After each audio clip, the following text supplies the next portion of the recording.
中国全国人大常委会5月通过关于制定香港国家安全法的决定，相关法律的具体细节预计很快就会公布。北京表示，新法将被列入基本法附件3，由港府公布实施。李柱铭说，基本法是香港的小宪法，当中规定只有香港的立法机构能够制定、修改和废除法律。他说，虽然基本法第18条给中央立法留有余地，允许增减附件3，但只限于涉及国防和外交以及其他根据基本法不属于香港自治范围的全国性法律，而港版国安法不属于这个范畴。The type of law that they are now trying to pass for us is national security law. Is that defense?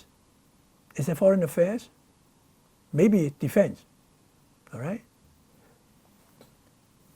As well as other matters outside the limits of autonomy of the region.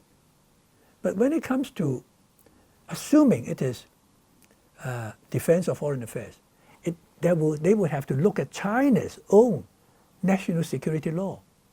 I think there is one, which applies to the whole country. That one, at least you can argue, that one, because it is national law, national security, it could be added. But they are not doing this. They say they are going to have a tailor-made piece of national security law for Hong Kong only. So that doesn't apply to Guangdong or Shanghai and so on. It doesn't fall within this description. It has to be national law. All right? But they know if they apply the whole national law, which is national security, it could be worse for Hong Kong. It could be more harsh. But at least they can argue it is within the third paragraph of Article 418. But this new one, they cannot. They don't have the power to legislate for us. Right? So that is why what they're doing is unconstitutional. 北京自2002年以来就要求港府就国家安全问题立法，也就是根据基本法第23条而订立有关国家安全的法律。但是相关立法在2003年的大规模抗议之后一直搁置。自从去年香港数百万人的反送中民主示威之后，北京似乎已无耐心，决定立法加诸于香港，以堵住他们所称的国家安全风险。基本法第23条规定，港府应自行立法，禁止危害国家安全的行为。但是反对者认为，23条立法将严重威胁香港的基本权利和自由。李柱铭表示，他不反对23条立法，但是港人的基本自由不能因此受损。Our bottom line is we have a duty to enact these laws under Article 23, but it must not damage or violate any of our existing freedoms, because all our existing freedoms are supposed to be kept intact by the basic law. Way of life should remain unchanged, and all existing laws should continue, right? And so all the laws which protect freedom of the religion, freedom of the press, freedom of assembly, all these laws which give us freedoms must not be whittled down, which must not be cut down. And if anybody commits treason, of course they should be tried.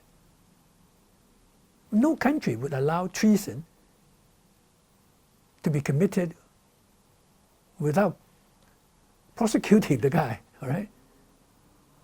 So it's fair, but you cannot. But then the important thing is, how would you define these offenses? Treason, sedition, subversion, and so on. It must be carefully defined. 曾是基本法起草委员的李柱铭说，从1988年4月基本法的第一次草案到最终成法，第23条的内容几经变化，而8964是一个分水岭。Now, in the first draft, it was then Article 22, not 23, all right? And it read, the Hong Kong Special Administrative Region shall prohibit by law any act designed to undermine national unity or subvert the central people's government. Very short, but very imprecise. Because I asked them, what do you mean by undermine national unity? You have to be more specific. And they told me, well, we don't like Hong Kong to be independent and so on. All right? And we don't like treason. So I said, be specific. And then the next one is subvert the Central People's Government. So can we complain? Can we say the central government is wrong? What do you mean by subverting? It's like counter-revolutionary offense in those days. Anything could be. So I said, no, these are not good enough. But at that time, you don't find on its own. In other words, it simply says the Hong Kong SAR shall prohibit by law these things. Then after some consultation, they took my suggestion in relation to a number of things.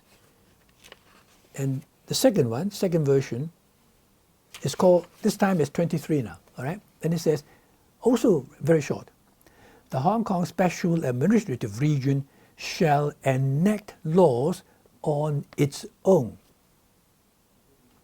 to prohibit any act of treason, secession, sedition, or theft of state secrets. So you find on its own added. No longer these vague notions, but very specific. Treason, secession. Secession means splitting the country up. Or maybe you want independence, that sort of thing, all right? Sedition, this is an old common law concept. Or theft of state secrets. This one would have been acceptable because I proposed it, all right? And then 4 months later, there was the Tiananmen Square massacre. And then their whole mind changed. They wanted to control Hong Kong tighter.